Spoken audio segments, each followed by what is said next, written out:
peux pas espérer aller très vite et en même temps faire plein de trucs en même temps. En fait, c'est simple, là où tu focuses tes pensées, tu auras des résultats en lien avec ça. On n'est pas forcément confortable à l'idée que des gens nous voient échouer parce que, encore une fois, on pense que l'échec, c'est pas bien. Et moi, je suis persuadée que le fait de montrer aussi tes échecs et tes failles, c'est aussi un moyen de t'aider à développer ton business parce que ça développe la proximité avec les gens qui te suivent. Bonjour à tous et bienvenue sur ce nouveau podcast. On se retrouve sur le premier épisode de ce podcast. Merci beaucoup Margot d'être l'invitée du jour, de me faire l'honneur de te recevoir. C'est un plaisir, vraiment je suis très contente d'être ici et ça va être une discussion très sympa. Ça va être une très bonne discussion, il y a de très très bonnes énergies. On a commencé dès ce matin à se chauffer un petit peu avec ce ciel bleu, cette vitamine D qu'on a pu un peu absorber aujourd'hui. Ça nous met de bonne humeur. Clairement, on est au top là. On s'est rencontrés au mois de mars, à la Founders Night. Ouais. Une rencontre assez... rapide, puisqu'il était déjà assez tard. Oui. Et en même temps, ce qui m'a interpellé, déjà, c'est ce côté un peu énergie, ce pump qui te différencie un petit peu de tous les entrepreneurs qu'on peut voir aujourd'hui. Le côté que tu sois une femme aussi, forcément, on n'en a pas beaucoup, qui plus est jeune. Et ce qui est assez drôle, c'est que je t'ai connue, tu étais entrepreneuse, tu faisais 20-30K dans mes souvenirs. Ouais. On se retrouve 9 mois plus tard. On a passé le palier du 2000 millions fait sur un mois, on a passé le million de chiffre d'affaires sur l'année. Il y a une très belle année qui est en train d'arriver. C'est quoi un peu rapidement le retour de cette expérience de cette année 2023 ? Bah franchement, c'était explosif à un tel point que je me suis pas vraiment posé la question de qu'est-ce qui se passait. J'ai vraiment suivi le mouvement et ça a été hyper rapide. Et bah comme tu disais, quand on s'est rencontrés, j'étais pas du tout à ce stade-là. Je me remettais tout doucement au travail, j'avais vécu une période pas ouf, etc. Et du coup, j'étais en train de me remettre petit à petit. Du coup, j'avais maintenu 20-30 000 euros par mois. Et c'est vrai que là, entre mars et maintenant, il y a eu...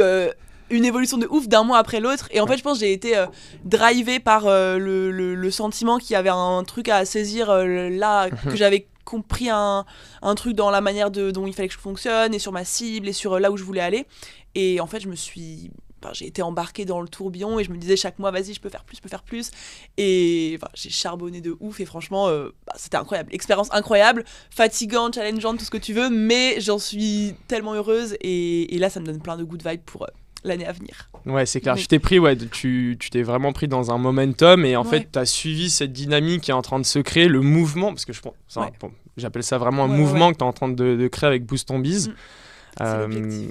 Vraiment bravo. Merci. Félicitations, c'est inspirant en termes de stratégie, en termes de management d'équipe, en termes de vision aussi, parce que ce que tu crées, c'est pas n'importe quoi. Je vais revenir un peu au début de ton parcours, puisqu'on a un parcours qui est assez... pas similaire, mais on a un point de rencontre. Okay. On a un point de rencontre. Très bien. On aurait pu se rencontrer à l'autre bout du monde en 2019. Ok, sympa. Parce que j'ai vu que tu étais parti en Australie en 2019 et que c'était un petit peu le début de ton aventure, de ta transformation personnelle, je dirais. 100%. Il se passe quoi là-bas ? Il se passe déjà je suis loin de mon environnement de base, donc forcément tu t'ouvres à plus de personnes, tu rencontres plus de monde. Puis là-bas en Australie, tout le monde est quand même là pour rencontrer des gens. Enfin, les rencontres sont hyper simples. Et en Australie, je rencontre des gens qui sont digital nomades. Et moi, à ce moment-là, je ne connaissais, mais j'avais jamais entendu parler de business en ligne. J'étais dans mon truc de fac de droit, il y avait aucune croyance dans ma tête de je vais pouvoir vivre d'une activité en ligne. Ça n'existait pas pour moi le business en ligne. Et du coup, quand j'ai rencontré un digital nomade, directement, je me suis dit c'est pas possible. Genre, il est en Australie, il travaille depuis son ordinateur, il a l'air bien payé. Il y a un truc que je comprends pas là. Et du coup, en regardant sur internet digital nomade, je suis tombée sur plein de contenus. Je voyais plein de gens mener la vie là. Et du coup, ça a été le déclic. Je me suis dit, je vais pas reprendre le droit. Je vais arrêter à ma licence. Tant pis, ça m'aura servi à pas grand chose, mais au moins j'aurais fait un truc. Et puis je me lançais à fond là-dedans. Je savais pas du tout où ça allait me mener, mais en tout cas, je me suis dit, s'il y a des gens qui vivent cette vie-là, qui ont pas l'air d'avoir un truc en plus de ouf par rapport à ce que je pourrais faire moi, il y a aucune raison que moi j'arrive pas à le faire et du coup je me suis mis à fond dedans depuis ce jour-là quoi. Ça a tout changé. C'est quelque chose aussi avec lequel je vis un peu un de mes mantras, c'est si quelqu'un l'a fait, je peux le faire. C'est ça. Moi c'est aussi un truc de ouf qui guide ma vie et je me dis bon après voilà, faut avoir des mesures, ce qu'a fait Elon Musk, peut-être qu'on peut pas le faire. Enfin, je me dis tout le temps quand même, je me compare par rapport à ce que je vois, genre ce qui me semble possible et atteignable. Je me dis s'il y a une personne qui est plus ou moins qui m'a l'air accessible et qui a fait un truc de ouf, bah il y a aucune raison que moi je puisse pas le faire aussi si je me donne les moyens. Et je pense qu'avoir cette vision là te rend un peu inarrêtable, parce que tu dis il y a pas de barrière, pas de limite à ce que tu peux accomplir, quoi. Clairement. Qu'est-ce qui te pousse toi à partir en Australie? Ras-le-bol un peu de tout ce qui se passe ici. Ras-le-bol de ouf, la fac. Moi je suis dans une routine, c'est ça, donc la même chose. J'aime pas ce que j'étudie, j'aime pas forcément mon entourage à l'école. Je suis un peu dans un mood où je suis étudiante, je fais beaucoup la fête, je sors beaucoup, j'ai pas trop de projets, je me dis genre je vais être avocate, je vais pas kiffer ma vie, de toute façon de toute manière j'étais partie comme ça. Et du coup en vrai dans l'enchaînement de toute la fac, à la fin je me dis bon ça me saoule, je peux plus rester ici, je vois aucun avenir, j'ai aucun projet viable, mon entourage ne tire pas vers le haut, je me sens pas bien, autant faire une pause de ouf, partir hyper loin. Et advienne que pourra, et de base je partais pour partir un an et revenir l'année sabbatique, la fameuse année sabbatique. Voilà, c'est ça. Mais finalement je pense que toute personne qui part en Australie, en tout cas un grand nombre de personnes se dit, c'est difficile après de revenir dans une vie 100% classique quand c'est pas de base un truc auquel on aspire. Et je pense que si tu pars un an en Australie, c'est que t'as déjà un truc t'as envie de voir ailleurs, t'as envie de découvrir, t'as envie de tester des trucs, et que du coup tu te sens pas forcément très bien dans ta routine ouais, tout à fait, classique. C'est qu'il y a un problème quelque part et t'as envie de découvrir autre chose, et factuellement tu découvres autre chose sur place. Tu t'ouvres au développement personnel, tu communiques parce que t'es forcément contraint de parler à des dizaines, centaines, milliers de personnes. Donc je comprends ce que tu as vécu. Du coup tu rentres et tu te dis bon allez, je me lance. Je me suis lancée de base. J'ai fait une formation de community manager. Donc, c'était là.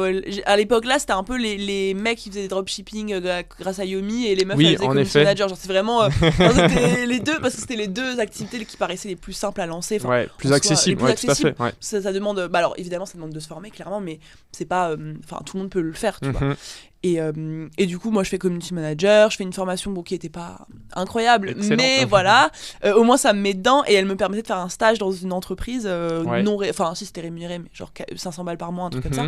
Mais je me dis je vais faire ça, je vivais chez mes parents à côté de ça, j'étais aussi un peu serveuse en extra, donc ça me faisait un petit revenu, et du coup je me suis formée au CM principalement là-bas, donc ils m'ont appris comment faire une stratégie, comment créer du contenu sur les réseaux, et parallèlement à ça je documentais tout déjà sur mon compte Instagram. Mon compte Instagram pro. D'accord. Je disais voilà, je suis étudiante en marketing digital, je vous apprends sur ce compte comment développer votre communauté, avoir de nouveaux abonnés, etc. Du coup tout ce que j'apprenais dans ma formation ou dans mon stage, j'en faisais des contenus et je les repostais. En fait, et je pense que c'est une bonne technique pour se former quand tu apprends une nouvelle compétence, d'en faire des contenus. Ça te permet de grave mémoriser, parce que tu te dis je vais parler de ça, du coup tu fais un peu des recherches, tu regardes un peu qui dit quoi, tu fais une petite synthèse et tu fais un contenu.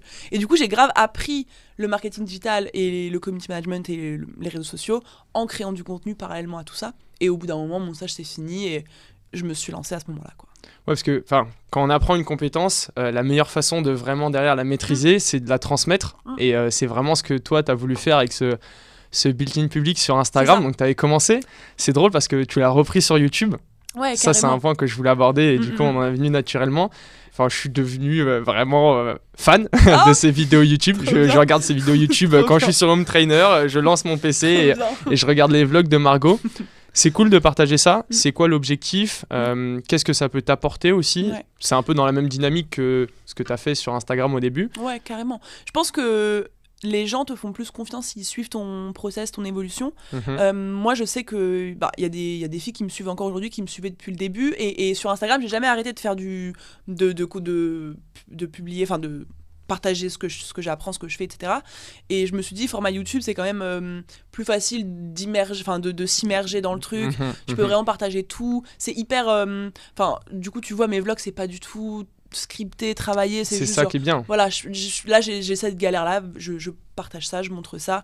Et du coup, ça me permet de pousser encore le truc et de rendre ça encore plus naturel et encore avec plus de proximité encore que sur Instagram. Donc, je me dis... Et puis, ça m'apporte clairement de la légitimité, de la crédibilité, et aussi pour ma formation, parce qu'en soi je montre les stratégies, je montre que je passe à l'action, que je teste des choses, que je dis ce qui va pas, et que du coup j'ai des compétences, et du coup ça m'apporte aussi de la crédibilité forcément pour vendre, quoi. C'est un point que j'aime beaucoup, c'est le show don't tell.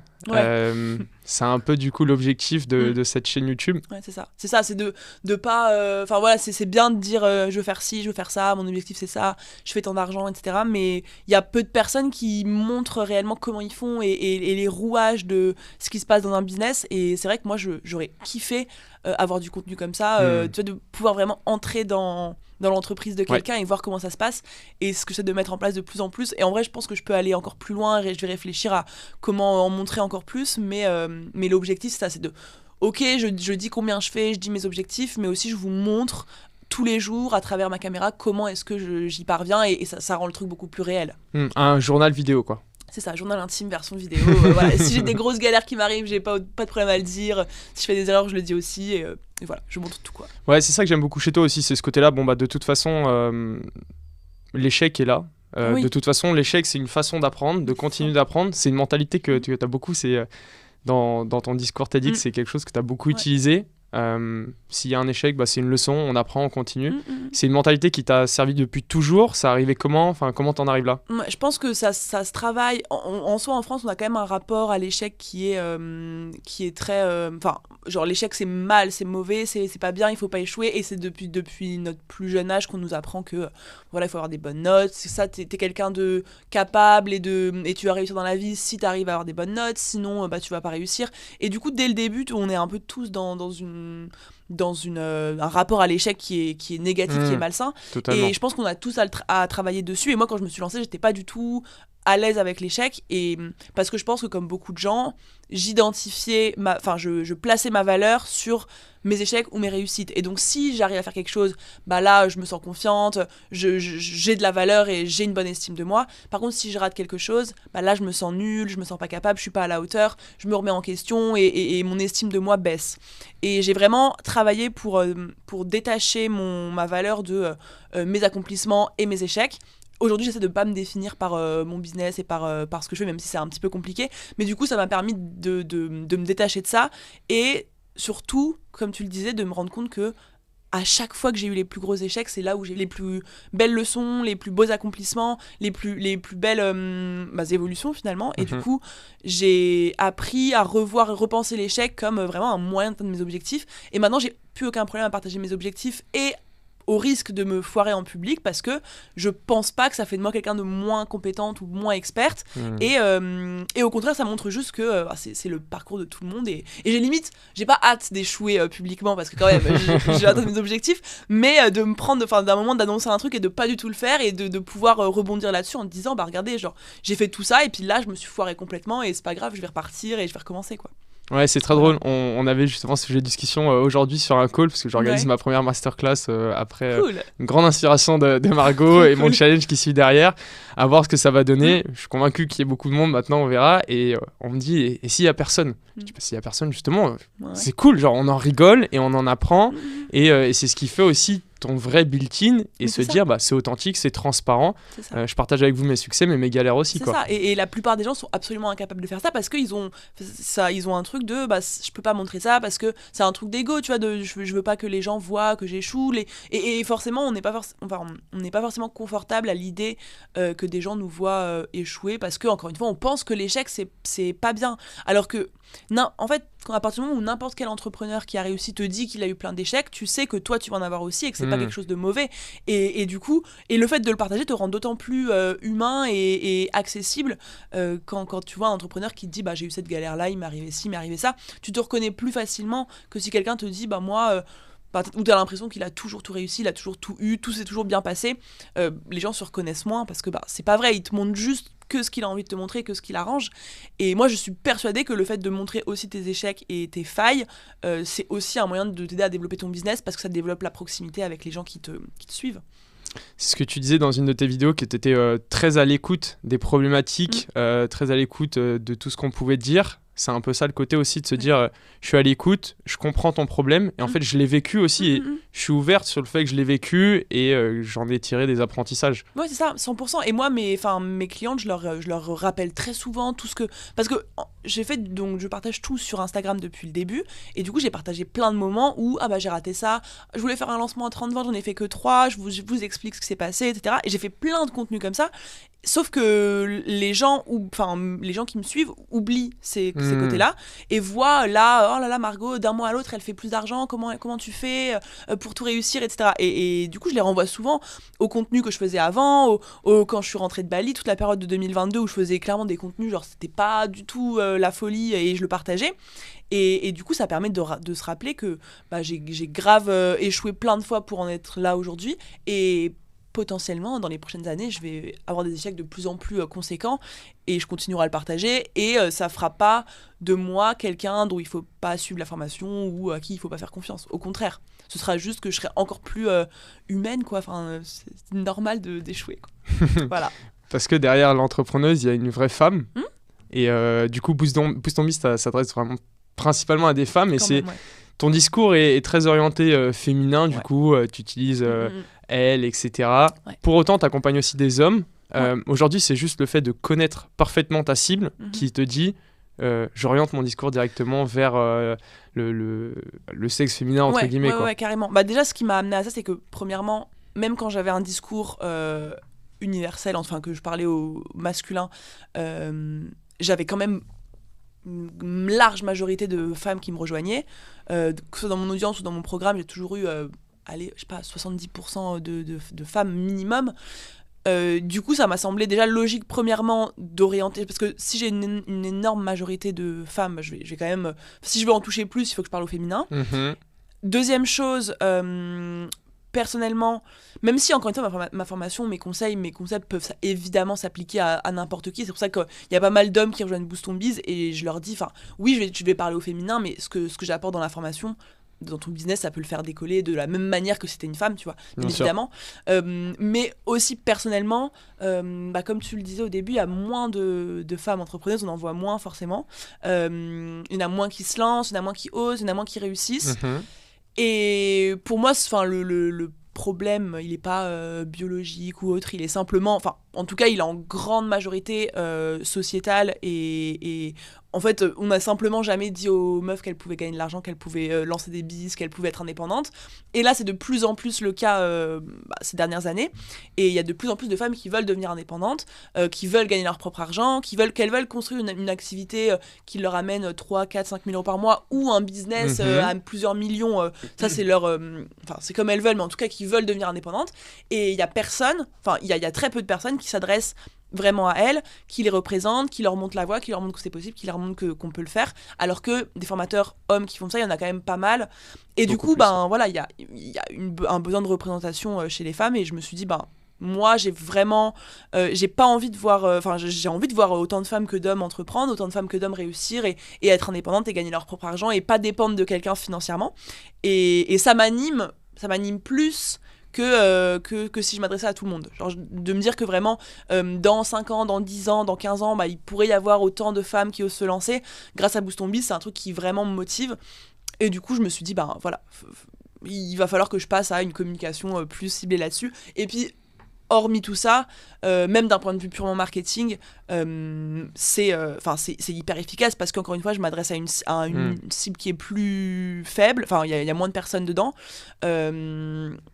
Qui résonne vraiment du coup avec ton discours, tu vois. C'est comme si il y a plein de gens qui s'adressent à tout le monde, mais quand t'es un homme qui s'adresse aux hommes, ou un homme qui s'adresse, peu importe, mais forcément ton discours tu peux le retravailler encore plus et être encore plus précis et affiner le truc. Donc ça m'aide aussi à développer mon business, quoi. Pour toutes ces raisons, je m'adresse aux femmes, ce qui veut pas dire que j'interdis aux hommes de venir dans la formation, ce que beaucoup de gens pensent, mais ce qui est absolument débile, pas débile de penser ça, mais voilà, c'est pas le cas du tout, quoi. Aujourd'hui, Boost ton Biz, c'est un programme d'accompagnement dans lequel tu accompagnes les femmes à lancer leur activité, ou alors à générer plus d'argent avec leur activité.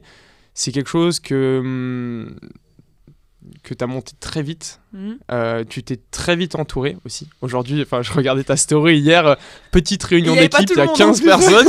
Vraiment. D'accord. Comment tu fais pour gérer tout ce monde Comment t'as recruté? C'est des problématiques aujourd'hui qu'on entend avec beaucoup d'entrepreneurs. J'ai du mal à recruter, etc. Ouais. Je pense que ce qui fait que tu arrives bien à recruter, toi, c'est aussi ta personne. C'est ta personnalité, ton authenticité. Ouais. T'en penses quoi? C'est quoi ton retour par rapport à ça? Je pense que déjà, j'ai beaucoup recruté au sein de mes clientes. Ça, c'est un hack vraiment qui m'a changé la vie, moi, clairement, parce que Boost ton Biz, je fais en sorte, et je pense que c'est le cas, de pas montrer que c'est une formation en ligne classique. C'est vraiment un mouvement, comme tu disais tout à l'heure, un truc que j'espère qui va devenir beaucoup plus grand que moi, que ma propre personne, etc. Et du coup, j'ai toujours communiqué autour de Boost ton Biz avec ce message de c'est pas une formation, c'est pas un programme, c'est une expérience, c'est une aventure, c'est un mouvement qui va nous tirer toutes vers le haut. Et du coup, forcément, les clientes qui me rejoignent elles le font pour ça, en fait, pour participer au truc aussi, tu vois. C'est évidemment pour développer leur propre business, mais pour participer au mouvement, parce que c'est un truc nouveau, et que moi j'ai beaucoup d'ambition, et que j'ai une grande vision, et que je la répète très souvent. Et du coup, quand les gens entendre parler de Boost ton Biz, enfin quand moi j'en parle, du moins c'est vraiment je porte le truc très loin, j'ai une mission, une vision que j'exprime, et du coup les personnes qui me rejoignent sont hyper sensibles à cette vision là, et donc sont hyper engagées dans le programme. C'est que en plus elles veulent apprendre, mais aussi elles veulent participer au truc. Contribuer. C'est ça, y contribuer. Et donc forcément recruter au sein des personnes qui m'ont déjà fait confiance, qui sont déjà qui kiffent le programme, qui ont envie de développer le truc, qui ont envie de voir toutes ces femmes aussi réussir. Et je me retrouve avec des personnes qui sont beaucoup plus engagées et beaucoup plus déterminées, en fait, à faire développer mon activité. Aujourd'hui, j'ai que des freelances, mais il y en a aucune où je sens qu'elle est là, elle fait son taf et c'est tout. Ciao, tu vois. Pas du tout. Et parce que je pense que il y a plein d'aspects du management que j'ai galéré de ouf et que je galère encore à apprendre, mais le côté leadership, motivé, créer un mouvement autour d'un truc, j'arrive assez naturellement à le transmettre, et du coup, ce qui fait qu'aujourd'hui, je suis entourée de personnes qui sont méga déter, et c'est venu petit à petit. J'en ai d'abord recruté une, puis une deuxième, puis une troisième, puis ensuite j'ai recruté quelqu'un pour gérer les personnes en dessous, puis quelqu'un pour et petit à petit ça a monté en structuration. C'est ce que j'ai vu dernièrement dans ta vidéo, c'est ce que t'expliquais, que là tu commences à avoir vraiment des heads of c'est ça, des pôles et tout, secteur, avec etc. c'est ça, exactement. Et t'es obligé, parce que du coup c'est intéressant de le partager, l'erreur énorme de management que j'ai fait quasiment toute l'année, c'est de développer, d'être focus sur la croissance à fond, mais d'oublier complètement la structuration derrière. Tu sais, d'être en mode plus d'argent, plus de résultats, mais derrière, il y a plein de nouvelles clientes, et on galère parce qu'il n'y a pas de process, tu vois, il n'y avait pas de process. Moi, je me suis toujours organisée à l'arrache, mais dans ma tête, c'est organisé, j'oublie rien, je suis hyper carré, mais c'est juste que visuellement, c'est sur une note d'iPhone ou sur une feuille, voilà, j'oublie rien, mais c'est pas une organisation que tu peux partager avec une équipe, tu vois. Bien sûr. Eux, ils étaient au courant de rien. Et du coup, ce qui faisait que moi, j'avais plein de nouvelles clientes, donc plein de besoins à combler, bien sûr. Ça. Du coup, mais pas le temps de bien le faire, parce que déjà focus sur le mois prochain, etc. Donc je faisais des stories, j'ai besoin de telle personne, machin, ok, toi t'es là, viens, tu viens avec moi, on travaille ensemble, sauf que j'ai pas le temps de la former, la personne, donc je demande à quelqu'un de mon équipe de former la personne, et puis au final je me suis retrouvée à recruter plein de gens, plus aucune idée de qui faisait quoi, qui était au courant de quoi, les informations elles circulaient pas du tout, tout le monde demandait à tout le monde qui faisait quoi, c'était un bordel pas possible, et surtout, alors extérieurement c'est pas vu, genre les clientes l'ont pas ressenti, mais en interne, tout le monde était un peu à bout, parce que et limite un peu vénère contre moi, ce que je peux comprendre, parce que au bout d'un moment, moi je pense à la croissance, et puis j'oublie de bien structurer les choses, et donc j'ai aucun mal à reconnaître mes erreurs, donc je me suis platement excusée, elles avaient bien raison, mais du coup c'est une erreur que je referai plus, et maintenant j'ai recruté, principalement ce qui a tout changé, c'est d'avoir recruté une COO, donc qui a restructuré toutes les personnes en pôle, justement avec des référentes de chaque pôle, etc., et elle qui coordonne un petit peu tout ce qui se passe, et du coup là c'est bien structuré, elle a créé un espace Notion incroyable, moi j'avais un espace Notion, on peut même pas appeler ça un espace. Non, c'était genre il y avait des to-do list, des trucs, personne s'y retrouvait, et du coup là c'est un truc de malade, et chacun, il y a les objectifs sur l'année, au trimestre, les différents projets, qui est assigné à quoi, quelle tâche doit être faite avant quelle date, sur les 3 prochains mois pour tous les membres de l'équipe, tout le monde a son Notion partagé, c'est un truc de ouf, c'est hyper carré, et là j'ai la structure où je peux aller chercher d'autres objectifs plus ambitieux, Et surtout, maintenant, j'ai fait l'erreur une fois de pas structurer assez. Maintenant, je sais que l'année qui va venir, je vais être hyper attentive à est-ce que structurellement, on peut faire x2 le prochain lancement, tu vois. Pour ceux qui nous écoutent et qui savent pas forcément ce que c'est quoi une CEO ? C'est en gros... Quel est son rôle, à la limite, toi, dans Boost on Biz ? Dans Boost on Biz, en gros, c'est celle qui va gérer le business de manière opérationnelle. C'est-à-dire que moi, je dis, en gros, je la fais courte, je veux faire un lancement en février, mon objectif, c'est de faire tant de ventes, j'ai besoin de ça.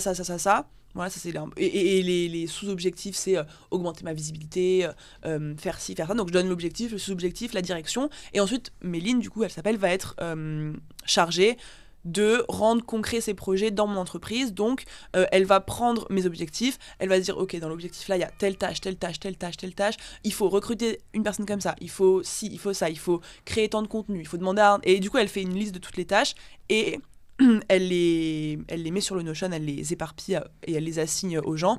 Et ensuite, elle est chargée de vérifier que l'avancement des projets, que tout le monde est ok, que tout se passe bien à tous les niveaux de l'avancée de l'objectif. Et recruter s'il y a besoin, se séparer de quelqu'un s'il y a besoin, voilà, gérer aussi le management. Donc pas mal de choses en vrai. Si on t'écoute aujourd'hui, qu'on ne connaît pas forcément comment marche un business, et on va dire Margot elle fait plus rien dans son business. En fait, voilà, Margot là elle sort de son business, elle fait plus rien. Au contraire, en fait, tu fais juste ce que tout le monde peut pas faire. Ouais, c'est ça. À savoir créer du contenu. Donc, pour l'instant, je fais mes posts LinkedIn, je fais mes vidéos YouTube, je fais mes podcasts, je fais mes reels Instagram, je fais mes stories Instagram. Ça, je garderai.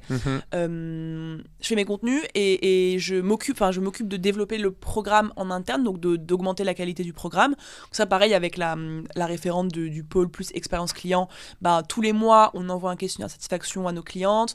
On récupère, tu sais, on essaie vachement de l'orienter en mode faites-nous vos reproches, vos critiques, vos retours, genre dites-nous vraiment ce qui va pas. On construise de façon la plus saine et optimiser le programme. Ouais. Et dès le début, depuis le début de mon business, je suis à la recherche de critiques. J'ai aucun problème à te demander qu'est-ce que t'aimes pas dans mon programme, parce que en fait, c'est ce qui me permet tous les mois du coup de faire un point avec la référente Mélodie et de se dire ok, il y a ça qui est remonté, ça qui est remonté, ça qui est remonté.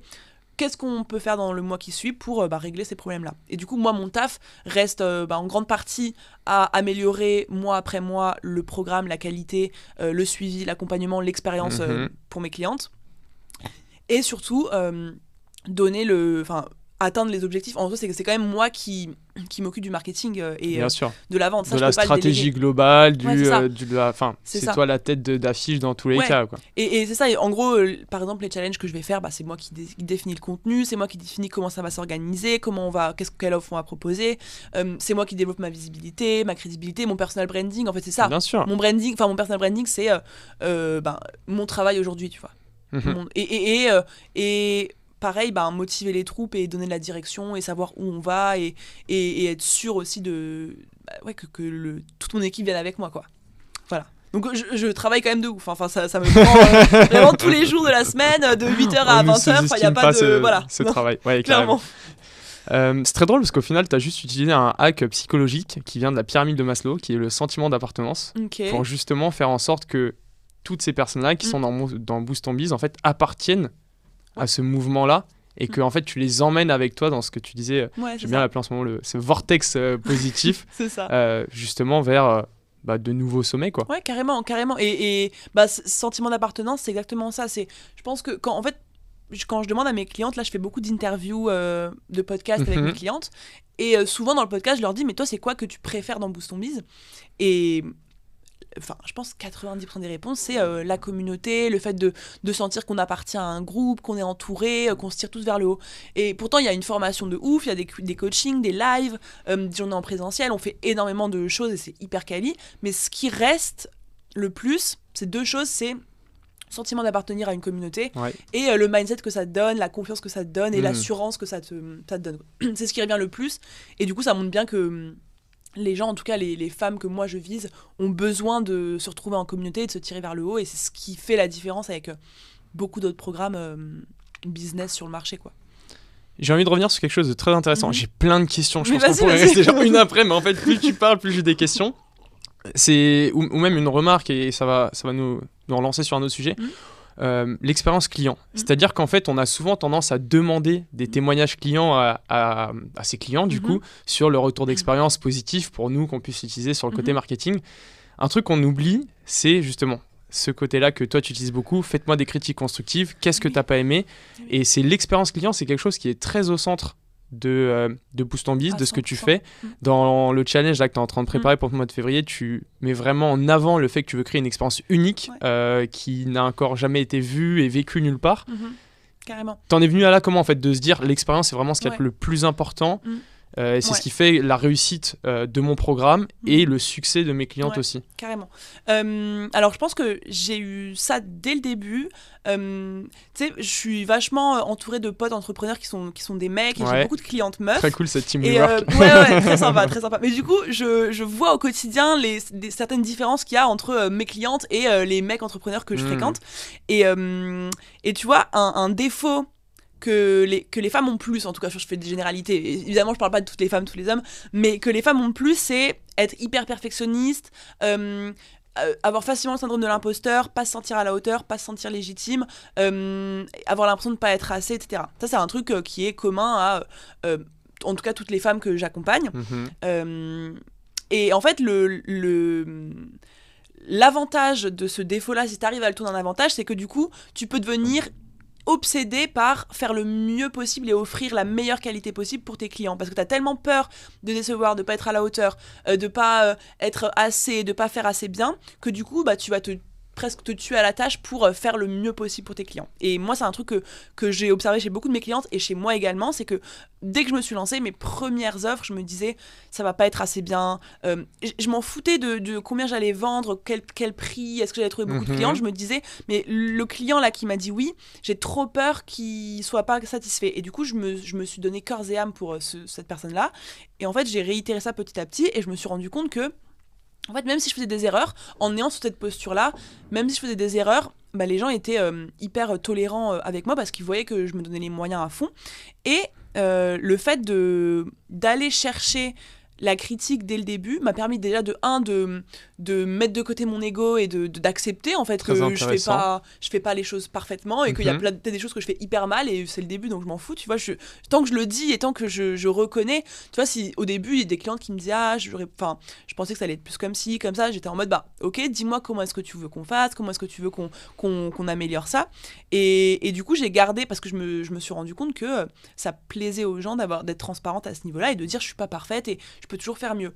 Et c'est encore au cœur de mon business et de Boost ton Biz aujourd'hui, et je le répète souvent à mes clientes, Boost ton Biz, c'est pas un programme qui est parfait, on a forcément des failles, on a forcément des défauts, il y a forcément des trucs qu'on peut améliorer, mais pourquoi est-ce qu'aujourd'hui il a beaucoup moins de défauts que beaucoup de programmes, c'est que dès le jour 1, tous les mois, donc ça fait deux ans et quelques maintenant, que tous les mois je reçois X questionnaires de mes clientes qui me disent qu'est-ce qu'elles aimeraient voir de plus dans le programme ou de différent, ou de quelles moins, critiques ou de moins, etc. Et du coup ça fait 2 ans que j'ai des datas tous les mois de comment est-ce que je peux faire mieux.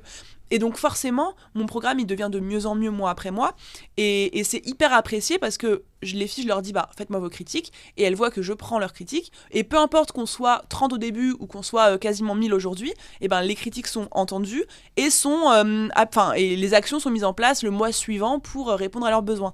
Et donc en fait elles se sentent écoutées, elles se sentent entendues, et elles m'en veulent pas si par exemple on a un couac, ou si par exemple je sais pas il se passe un truc, ou peu importe, parce que juste elles savent qu'elles font remonter l'information et que nous en 2-2 on règle le problème et on trouve une solution pour que ça se reproduise jamais, tu vois. Et du coup de 1 les filles elles sont hyper satisfaites, de 2 même si jamais on se foire ou on fait une erreur, ce qui peut arriver, elles seront beaucoup plus indulgentes parce que elles voient à quel point on se donne à fond pour les satisfaire. Et de 3, elles ont plus de résultats et donc plus de recommandations, parce que si tu mets toute ton énergie dans l'expérience client, forcément elles vont se donner à fond, elles vont se sentir satisfaites, elles vont avoir plus de résultats et donc elles vont plus parler de toi, elles vont t'apporter aussi plus de clientes, et donc ça te permet littéralement de développer ton business beaucoup plus vite. Et moi aujourd'hui, si ça a une croissance exponentielle, c'est aussi parce que mes clientes me recommandent énormément, et quand tu as beaucoup de clientes, tu as beaucoup de recommandations, et finalement le bouche à oreille va aussi très vite.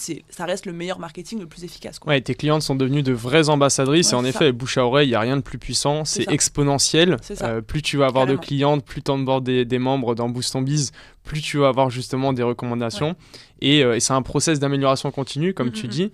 Plus tu vas améliorer le process, et en fait, à partir de ce moment-là, il n'y a plus de limite, quoi. Non, c'est ça. Et les meufs, elles savent que le programme n'aura jamais une fin, ou genre, tu sais, je me dirais, j'ai un peu ce trait de caractère de jamais me sentir satisfaite.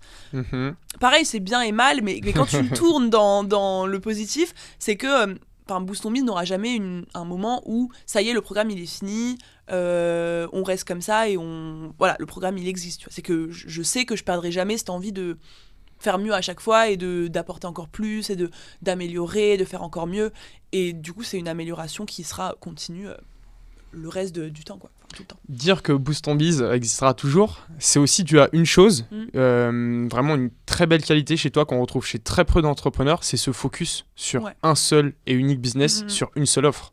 C'est hyper difficile de rester focus, et même moi, c'est un combat entre guillemets, dans le sens où c'est pas naturel. En fait, je pense qu'il y a beaucoup de gens qui disent qu'ils sont multi-potentiels, et je pense qu'ils le sont vraiment. Je pense que je pourrais l'être aussi, et je pourrais avoir plein de projets en même temps.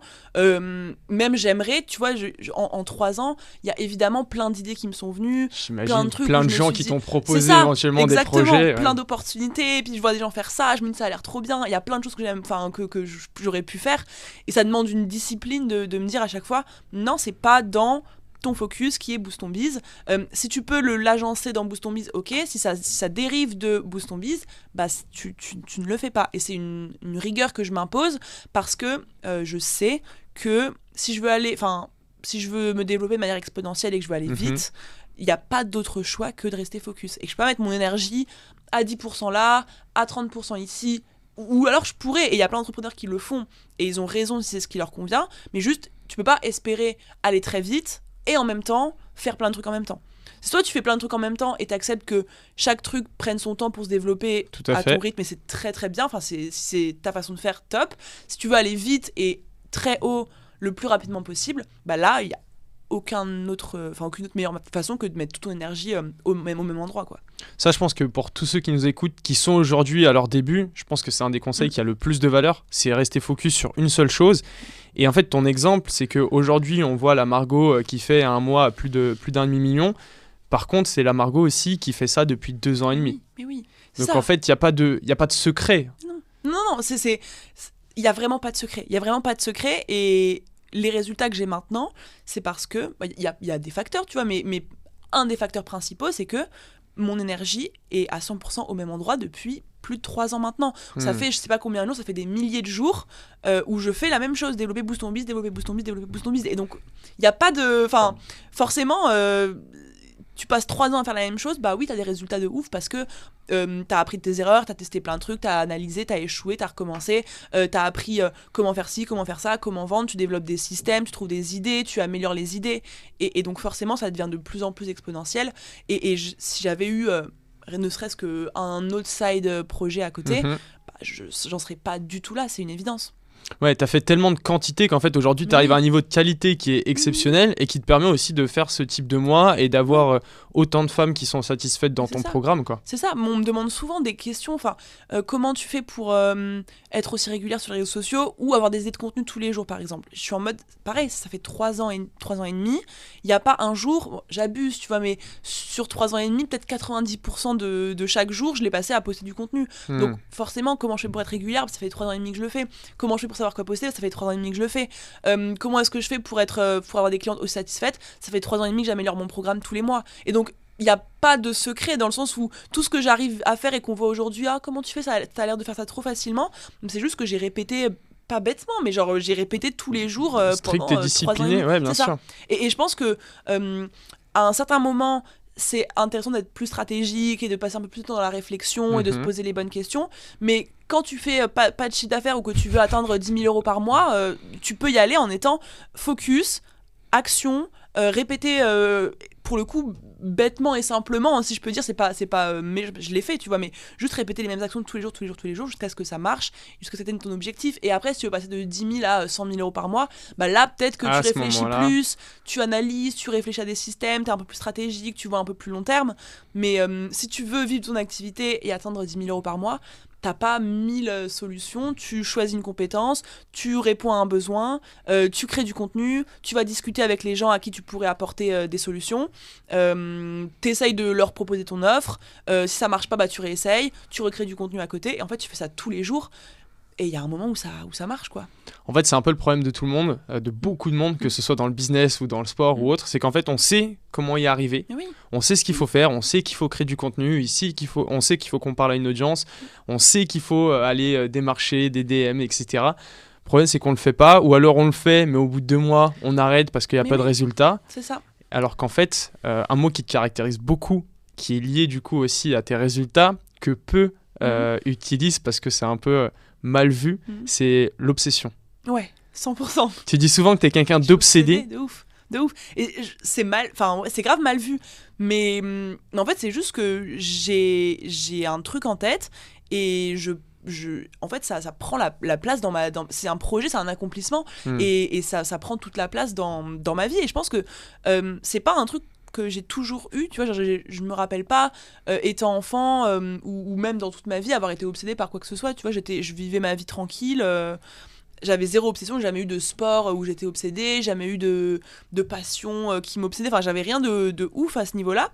Et en fait c'est juste que je me suis donné un objectif, une mission, une vision que j'ai envie d'accomplir, et ça c'est devenu un truc qui est ma priorité dans la vie, le plus important pour moi, et ça prend le pas sur plein d'autres choses, et ça devient une obsession clairement. Enfin là je ne peux pas passer une journée sans penser à mes objectifs, sans penser à mon business, sans penser à qu'est-ce que je pourrais mettre en place. J'y pense le soir, j'y pense le matin quand je me réveille, ça c'est tous les jours, tout le temps dans ma vie.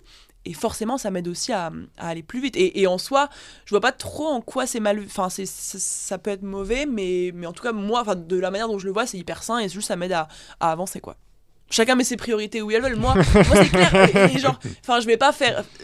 le fait que je mette autant d'obsession, d'énergie dans mon business fait que j'ai moins de temps, moins d'énergie pour autre chose. Et du coup, forcément, c'est des sacrifices aussi. Et voilà, mais c'est juste que moi je choisis mes priorités et mon business c'est ma priorité, et voilà quoi.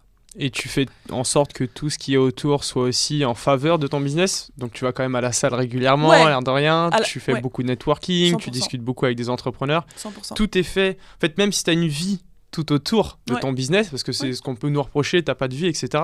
En fait, c'est juste que tout ce qui est autour de notre business est au service de notre business. C'est ça. J'ai pas de vie. Enfin, je travaille avec mes potes, je sors, je vais au resto, je kiffe. C'est juste que mon environnement, il est c'est des entrepreneurs. Ce que je regarde pour me détendre, j'aime bien regarder des podcasts. J'aime bien, tu vois. C'est pas, je me dis pas, ok, je vais me former, mais ça m'intéresse d'écouter des gens parler. J'aime bien regarder des vidéos autour de l'entrepreneuriat, regarder un peu des success stories, comment les gens on lance des entreprises, c'est des choses qui m'intéressent. Donc même mes moments détente sur YouTube, c'est souvent lié de près ou de loin à l'entrepreneuriat. Voilà, tout ce que je fais est lié à ça, mais ça veut pas dire que de 6h à 22h tous les jours du matin au soir, je suis derrière mon ordinateur. Voilà, ça englobe plein de trucs. Pareil, le networking, j'essaie de rencontrer plein de gens. Du coup, je fais pas mal d'événements, de soirées. Et finalement, comme tu dis, toute ma vie est au service de mon business. Et ça veut pas dire que c'est simplement travailler derrière mon ordinateur, tu vois. On a terminé en parlant de networking. Oui. Donc écoute, on va partir sur ce sujet. C'est quelque chose, on s'est rencontrés à Founders Night, donc la preuve en est, toi comme moi, on fait des événements.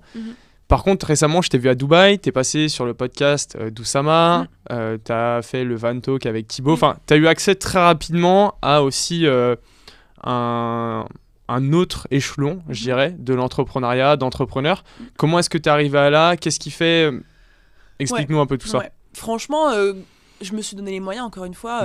C'est pas, les gens sont pas venus toquer à ma porte en disant non, mais voilà, je le sais, mais j'aime bien le répéter pour que les gens comprennent vraiment, en fait. Parce que c'est pas de comme secret. pour tout. Tu veux faire de l'argent, tu donnes les moyens. Tu veux faire des rencontres, tu donnes les moyens. Et moi, déjà de base, dès que je me suis lancée, j'étais beaucoup en train d'envoyer des messages sur Instagram à des gens qui étaient un peu plus avancés que moi, qui m'inspiraient, pour connecter depuis les réseaux sociaux. Donc je répondais souvent aux stories, j'envoyais des messages pour féliciter. Et voilà, j'étais vachement en recherche. C'était pas 100% intéressée parce que je kiffe les gens. Bien sûr, tu découvres, t'échanges, tu partages. Je kiffe. Mais c'est des gens qui sont plus avancés, qui ont quelque chose à m'apporter.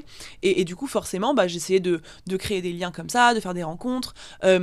Oussama, par exemple, comment est-ce que je l'ai rencontré ? J'ai pris un Better Call Us, tu vois. Je me suis dit, ce mec, je le regarde tout le temps, j'écoute toutes ses conférences, il a un appel 300 € pour pouvoir parler avec lui. Bon, je sais pas ce que ça va donner, mais je prends un appel, j'avais pas vraiment de problème. Voilà. Et je suis arrivée comme ça, en mode, voilà, juste, j'aime, tu m'as énormément appris, vraiment, tu m'as énormément inspiré. Il y a des concepts qui font partie de ma vie que tu m'as transmis à travers tes conférences. Je kifferais parler avec toi. Et j'ai parlé avec lui, ça s'est trop bien passé, le feeling est passé. On a échangé sur WhatsApp. Et puis de fil en aiguille, Oussama, il est quand même très. Il aime bien rassembler des gens, réunir des gens. Très fort pour ça, ouais. Très, très fort. Du coup, moi, il me dit de venir. Du coup, je rencontre plein de gens qui sont dans sa sphère à lui. Et donc, ensuite, une fois que je suis là, les connexions se font beaucoup plus vite. Et en fait, ça a été ça. À plein de reprises, c'est que je rencontre une personne et du coup je m'ouvre à son cercle à lui parce que, encore une fois, je propose, je demande, j'essaye de, je crée des relations et je me montre, j'ai beaucoup travaillé sur mon intelligence sociale aussi, comment créer, tu vois, comment bien communiquer, comment créer des liens avec les gens, comment faire en sorte que les gens t'aiment bien, avoir des discussions qui sont intéressantes. Je m'intéresse beaucoup aux gens quand je les rencontre, j'aime bien poser des questions. J'hésite pas à faire des compliments s'il y a des choses qui me viennent. Enfin voilà, je me suis beaucoup formée là-dessus, ce qui fait que maintenant je crée facilement des relations. Avec le livre Comment se faire des amis, il est hyper connu. Voilà. Bien sûr, on le rebalance au cas où quelqu'un l'a pas lu, mais à lire absolument. C'est la bible de comment tu dois te comporter en société. Et ça, voilà, c'est vraiment de l'audace et du savoir-être du savoir connecter avec les gens, tu vois. Et ce qui m'a permis, encore une fois, si j'avais pas rencontré Oussama, que j'avais pas fait sa première interview même avant Dubaï, on en a fait une en juin, je crois. C'était fait 100K par mois à 24 ans, un truc comme ça. La vidéo, elle a percé, elle est quasiment 200 000 vues là. Et ça m'a propulsé à une nouvelle... C'est ce qui donne aussi de la visibilité, bien sûr. La vidéo avec Oussama, et c'est pour ça que je le remercie à vie pour ça, parce que il m'a proposé l'interview et ça m'a amené à un autre level, tu vois. Personne ne me connaissait et d'un coup, tout le monde sait que je fais 100 000 € par mois à 24 ans et d'un coup, c'est qui, elle sort d'où, etc. Et donc forcément, de là, plein de podcasts, plein de propositions, etc. Et sans permission, ensuite, le podcast avec Alec aussi. Enfin, tu vois, du coup, forcément, ça déclenche aussi un petit peu tout, mais voilà, c'est important de le rappeler que en fait, t'as pris ce Better Call Us qui est à 300 € pour 30 minutes. Des gens se disent mais qu'est-ce que tu fais, Margot, à payer autant d'argent pour passer une demi-heure au téléphone avec quelqu'un. Et au final, en fait, c'est peut-être une des clés aussi de ton succès aujourd'hui, ou du moins de l'accélération que tu as pu avoir, quoi. C'est ça. Et moi, tu vois, il proposait un appel 300 €. Jamais je me serais permise, parce que là il y a des gens qui essayent qui m'envoient des messages aussi pour connecter, etc. Et tu vois, il y a le nombre de personnes par jour même qui me disent genre on va manger ensemble, viens, t'as 15 minutes à m'accorder, je peux t'offrir un café, etc. Et genre, je me dis, tu sais, quand tu connais pas une personne, que tu peux pas débarquer dans ces DM comme ça. En tout cas, tu peux le faire. Moi, je suis quasiment sûre d'avoir déjà tenté, mais tu peux pas avoir une réponse. Il y a une approche. Il y a une approche à adopter. Il y a un minimum de chercher à créer un lien, encore une fois, tu vois. De savoir-être, comme tu disais tout à l'heure. De savoir-être. Et tout comme moi, j'aurais pas été voir Oussama en DM sur Instagram en lui disant j'aime trop ce que tu fais, viens, on va manger ensemble. Enfin, non, genre, le mec, il a pas le time. Je vois pas pourquoi est-ce qu'il l'accepterait de manger avec moi alors que il a pas le temps, tu vois. Et du coup, de quand tu veux connecter avec quelqu'un, moi je recommande à 2000% de faire des actions et d'être entreprenant. Proactif, mais envoie pas un DM de but en blanc, salut, ça va, j'aime trop ce que tu fais, viens, on va manger ensemble. Ça ne marchera jamais, tu vois, ça ne marchera jamais.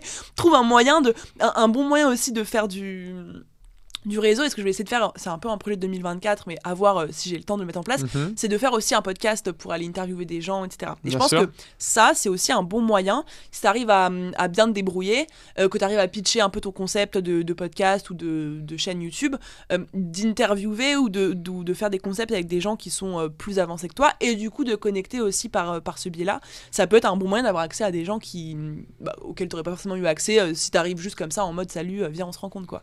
T'apportes de la valeur à quelqu'un avant de se dire on connecte et on échange, etc. Ouais, c'est ça. Et ouais, exactement. Et tu crées un... Ouais, tu t'apportes... La question, se poser la question de qu'est-ce que je peux apporter à une personne avant de demander quelque chose, pour moi, c'est hyper important. Indispensable. C'est indispensable et c'est la meilleure façon d'avoir une réponse.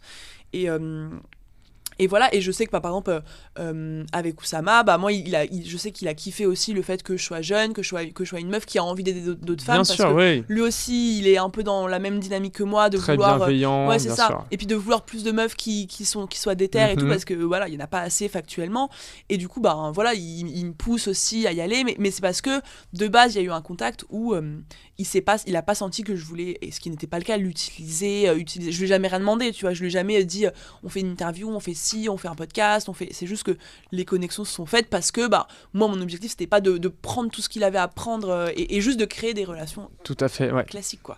Je suis d'accord avec toi, c'est pas la première fois que j'achète des programmes, tu vas à une conférence, en fait juste parce que tu vas avoir accès à la personne qui fait la conférence et tu te dis voilà, à ce moment-là déjà je vais pouvoir échanger avec elle parce que de toute façon j'ai payé, je suis là, donc elle va m'accorder du temps aussi, elle va prendre du temps pour moi. C'est une bonne façon d'approcher quelqu'un, mais c'est ce que tu dis, il faut faire le premier pas, il faut apporter de la valeur d'une certaine façon. Et il faut pas croire que parce que tu as envie de connecter avec quelqu'un, du coup tu peux simplement le dire et attendre que voilà, ça se fait, genre ça se saurait, tu vois, mais je pense que si tu veux vraiment te créer un réseau stylé, faut que tu mettes les moyens et il faut que tu donnes énormément de ta personne pour avoir après en retour quoi. Voilà. Très cool. Merci pour tous ces tips network. Départ sur Dubaï quand du coup En vrai là je vais y retourner dans 2 semaines à peu près, 10 jours même. Et je pense que je vais faire des allers-retours entre Paris et... je vais revenir une fois je pense. Je vais y retourner jusqu'en juin. Et après en juin jusqu'à octobre je resterai en France. Je vais alterner entre Paris et Dubaï parce qu'en vrai c'est... Des cycles... Ouais c'est ça. L'hiver à Dubaï, l'été en France. Tant qu'à faire. Ouais, c'est ça. Parce que, et puis Paris et Dubaï, c'est les 2 environnements qui me stimulent le plus, donc c'est parfait comme ça. J'ai besoin d'être en plein cœur de c'est ça, de la tempête, d'être stimulé constamment par les rencontres, par de nouvelles têtes, etc. Exactement. Je comprends. Et je pense que peut-être que je changerai plus le temps va passer, plus je vais vouloir me poser. Mais là, les prochaines années... j'ai trop d'énergie, j'ai envie de faire trop de trucs, j'ai envie de rencontrer trop de trucs pour que j'aille m'isoler, donc c'est vraiment les 2 grandes villes. On en profite justement de pouvoir avoir accès à de grandes villes, à de grandes capitales avec des grands réseaux pour justement profiter de cette dynamique. Très cool. En septembre, t'es à la salle de sport, tu reçois un SMS, t'as été sélectionné pour faire un TEDx. Oui. Il se passe quoi à ce moment-là quand tu lis ce SMS? Mais je tombe des nues, je peux même pas finir ma séance, je suis en mode je sais pas ce qui se passe, il faut que j'aille voir, j'ai reçu un message vraiment au début je me suis dit mais c'est une arnaque, c'est pas possible, alors pourquoi est-ce que moi je ferais un TEDx? Pour moi vraiment TEDx c'était largement dans ma to-do list de ma life, mais c'était impossible que j'en fasse un maintenant, encore une fois c'était même pas envisageable. Et en fait si, genre le thème du TEDx c'était quand l'impossible devient possible. Et en gros, ils ont vu mon profil sur LinkedIn, ils ont trouvé que ça collait parfaitement au thème. Donc, ils avaient proposé à plein de gens. Il y avait une phase de sélection, il fallait envoyer une vidéo où tu pitchais un peu ton truc et pourquoi est-ce que tu devais être sélectionné. Moi, voilà, j'ai joué ma meilleure énergie. Voilà, j'ai kiffé. Bien sûr, à ce moment-là, tu donnes tout, bien sûr. Faire une vidéo sur mon business, c'est le truc le plus facile pour moi. Je sais que ça va connecter. En plus, c'était une meuf qui faisait les sélections, donc j'ai joué sur le côté ma mission, quoi, clairement, ce qui est la vraie mission.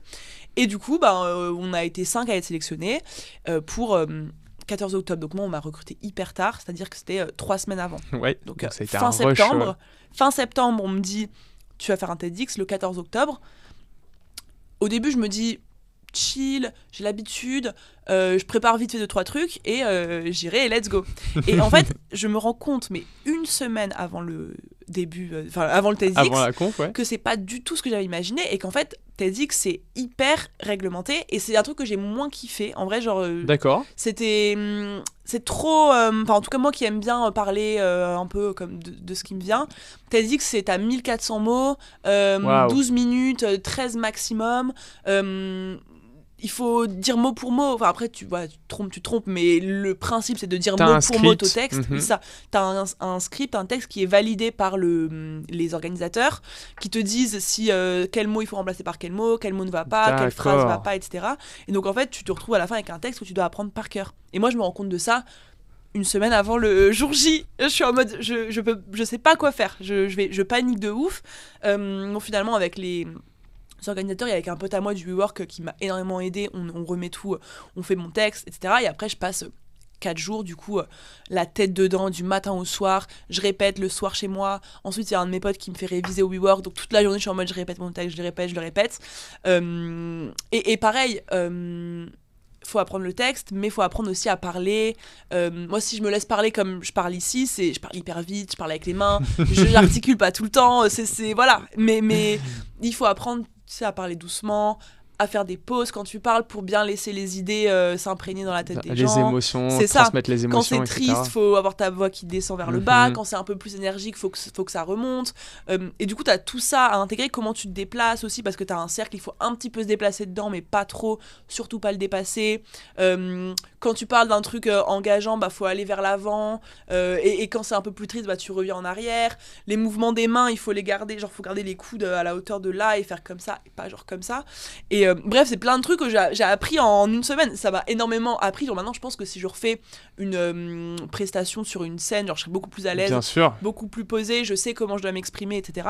Mais là, sur le coup, c'était beaucoup, quoi. C'était le texte par cœur, apprendre à parler, apprendre à ralentir, faire des pauses, respirer avec le ventre, enfin des trucs. Voilà. Bref, mais du coup, j'ai eu une semaine pour faire tout ça. Donc c'était hyper stressant.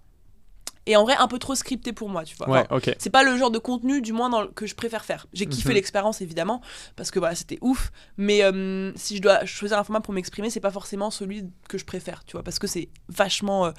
c'est trop carré, trop structuré. C'est trop structuré. Mais après, voilà, si on me repropose, je le referai, bien évidemment, tu vois. Dire non, bien sûr. Mais voilà. Et en vrai, ça s'est bien passé. Il y avait... je me suis rappelé de mon texte. J'étais un poil stressée, pas mal, surtout au début. Mais en vrai, j'ai réussi à aller au bout. Je me suis rappelé de mon texte. Il y avait toute ma famille, mes potes qui étaient là dans le public. Donc ça m'a rassurée. En vrai, c'était incroyable. Comment tu gères toutes ces émotions quand t'es sur scène ? T'as des hacks que tu peux transmettre, tu fais comment ? Parce que je sais que la gestion des émotions, c'est quelque chose qui te concerne beaucoup. Il y a des ups, il y a des downs, t'es quelqu'un qui a beaucoup d'énergie, mais justement qui est obsédé aussi, donc parfois qui se laisse happer et qui rentre dans les downs.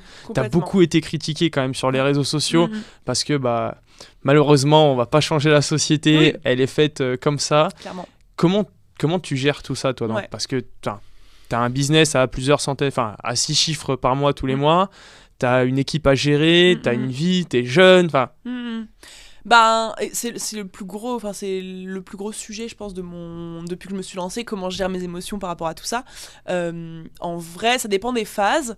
Moi, j'ai testé plein de trucs, j'ai essayé, je me forme beaucoup sur ce sujet-là, du coup j'apprends beaucoup comment ça fonctionne déjà, comment est-ce qu'une émotion elle est créée, comment est-ce que tu peux la gérer, et du coup là ces derniers mois ça va un peu mieux parce que j'ai un peu mieux compris comment ça fonctionnait, donc en gros moi je suis quelqu'un qui cogite énormément, donc le soir tu vois je galère à m'endormir parce que dans ma tête c'est un truc de ouf. Genre, vraiment j'essaie de m'observer mes pensées, des fois je me dis mais t'es complètement folle, alors ça va dans tous les sens hyper rapidement, bam, je pense à plein de trucs, et du coup j'ai un problème, c'est que le soir par exemple quand je me mets au lit, il me faut 2 heures pour m'endormir, le temps que j'arrive à calmer, et pourtant je fais des respirations, je me concentre sur ma respiration, j'ai essayé tout ce que tu peux essayer en termes de respiration, de méditation, etc.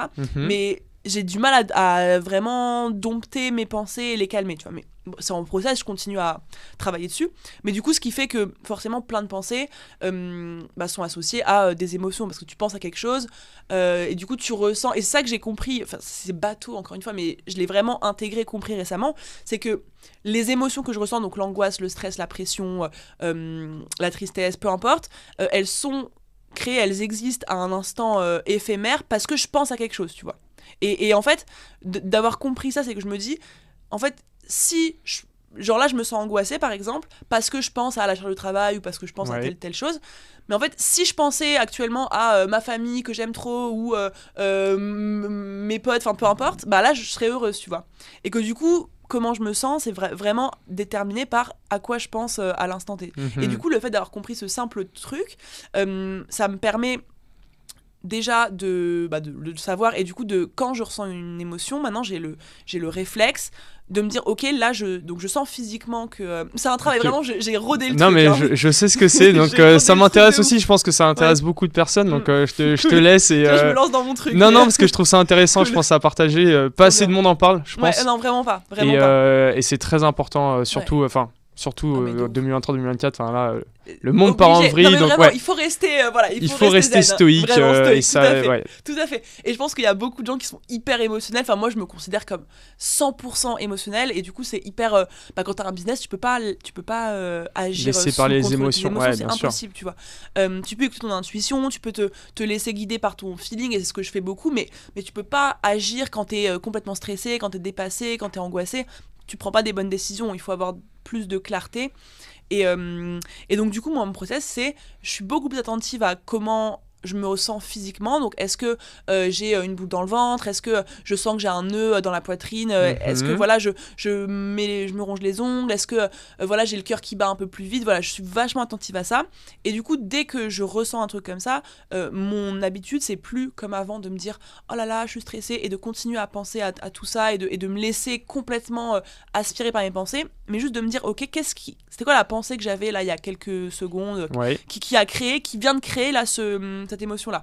Et donc bah voilà, ça te permet d'identifier, c'est simple en fait, t'as pas besoin de faire d'interprétation, juste tu regardes à quoi tu pensais à l'instant T. Et du coup t'as en gros ce qui te fait angoisser ou ce qui te crée cette émotion là aujourd'hui. Et déjà le fait de le savoir, de l'identifier, ça te permet de prendre un peu de recul avec et de te dire je suis angoissée parce que je pense à ça. Moi j'adore écrire pour décharger un petit peu ça, donc j'ai écrit aujourd'hui là à l'instant là je me sens un petit peu stressée parce que je pense à ça et c'est quelque chose qui me fait stresser, donc j'écris le pourquoi du comment. Et ensuite ce que je fais maintenant c'est que je fais une activité, quelque chose qui me change complètement les pensées. C'est-à-dire que au lieu de directement aller analyser le pourquoi du comment, en fait quand je suis dans l'émotion d'angoisse, je suis plus lucide, c'est-à-dire que je vais me dire ça y est tout va s'écrouler, c'est une catastrophe, il y a tout qui va s'arrêter, ma vie en fait je suis pas faite pour ça, etc. Et ça part hyper loin dans des trucs inutiles. Et donc je peux plus laisser un jour sur deux des pensées comme ça. Donc maintenant dès que je sens que ça monte et que j'ai un truc qui me stresse, je fais autre chose. Donc par exemple j'appelle une pote, un truc qui vraiment m'occupe l'esprit, pas juste d'accord, très intéressant, pas juste vraiment je sais pas lire un livre ou quoi, un truc où vraiment j'ai pas le choix de penser. Donc j'appelle une pote, je vais manger avec quelqu'un au restaurant, principalement je fais ça souvent, j'appelle des gens où je vais me promener aussi en écoutant de la musique, je me mets dans une vidéo ou dans une série vraiment qui me prend mes pensées, j'essaye vraiment de plus me laisser de l'espace pour réfléchir. Et en fait quand 1 heure passe, 2 heures passent, peu importe, en fait juste j'ai oublié ce qui me tracassait quelques temps plus tôt parce que j'étais plongée dans un truc. Et en fait quand je reviens à la situation 1 heure plus tard, 2 heures plus tard, ça me paraît déjà beaucoup moins grave. Je suis en mode, ok, là je stressais comme une folle parce que je me suis rendu compte qu'on n'avait pas assez de membres dans l'équipe. C'était beaucoup ça mon stress à la fin de l'année, tu vois. On n'est pas assez, ça va s'écrouler, mes clients tellement s'en rendent compte, catastrophe. Et du coup, quand j'y reviens 2 heures plus tard, je suis en mode, ok, on n'a pas assez de personnes, c'est un fait, ça me fait angoisser, ok. Maintenant, comment est-ce que je trouve une solution pour trouver plus de personnes, pour régler ce problème-là? Et du coup, je me laisse plus submerger par l'angoisse, juste je la décale quelques temps pour penser à autre chose, et j'y reviens de manière beaucoup plus avec plus de recul, beaucoup plus posée, et je me dis ok, quelle solution est-ce que je peux trouver et qu'est-ce que je peux mettre en place pour améliorer cette situation qui me crée du stress. Si par exemple c'est un truc personnel où je sais pas j'ai une embrouille avec une pote par exemple, ça s'est pas arrivé depuis très longtemps mais ça peut arriver bien sûr, et au lieu de lui répondre, d'être en mode nanana, de me prendre la tête, etc., et pareil je suis en mode ok là je suis énervée parce que si, parce que ça, je fais autre chose, je me calme, je me détends, je m'occupe l'esprit. Et quand j'y reviens, je peux beaucoup plus parler en mode, ok, bon, voilà ce qui m'a embêté, on pourrait faire comme ça, voilà ce que j'aimerais, etc. Et en fait, t'abordes les situations avec plus de calme, plus de lucidité, et du coup, bah, tu te laisses moins prendre par tes émotions, quoi. Voilà. Tout un process qui a été rodé, vraiment. Mais c'est hyper important, parce que moi, j'ai mis vraiment des années à apprendre à gérer ça, et ça a été mon plus gros problème dans l'entrepreneuriat, mon énorme problème avant l'entrepreneuriat. Depuis toujours, je suis méga sensible, méga émotive. Le moindre truc, c'est direct un drame, ça va vite, très loin. Et du coup, forcément, développement de mon business, j'ai été obligée de travailler en profondeur là-dessus. Et c'est un truc qui touche tout le monde, et franchement, d'apprendre à le gérer, c'est la base de tout, quoi. Maintenant, je suis beaucoup plus... je suis pas encore parfaite, hein, mais genre, je deviens de plus en plus raisonnable et rationnelle, et j'essaie d'être de moins en moins dans le coup de l'émotion, quoi. Du moins dans mon business. Et en fait, c'est un équilibre. J'ai pas envie de devenir sans émotion, parce que j'utilise aussi mes émotions pour me guider un petit peu, tu vois. Si un truc m'excite de ouf, me donne trop envie, je vais me dire il y a un truc à aller creuser là, donc c'est important. Pareil, c'est un truc qui m'angoisse, ça me guide aussi dans la résolution du problème, donc c'est important de garder des émotions, mais juste de pas les laisser te contrôler et t'aspirer ton âme, quoi. On a eu une vraie masterclass sur la gestion des émotions par Margot. Non, je pense que c'est très important, parce que ce que je disais, c'est un sujet qui est pas assez évoqué, c'est un sujet pour autant auquel tout le monde fait face.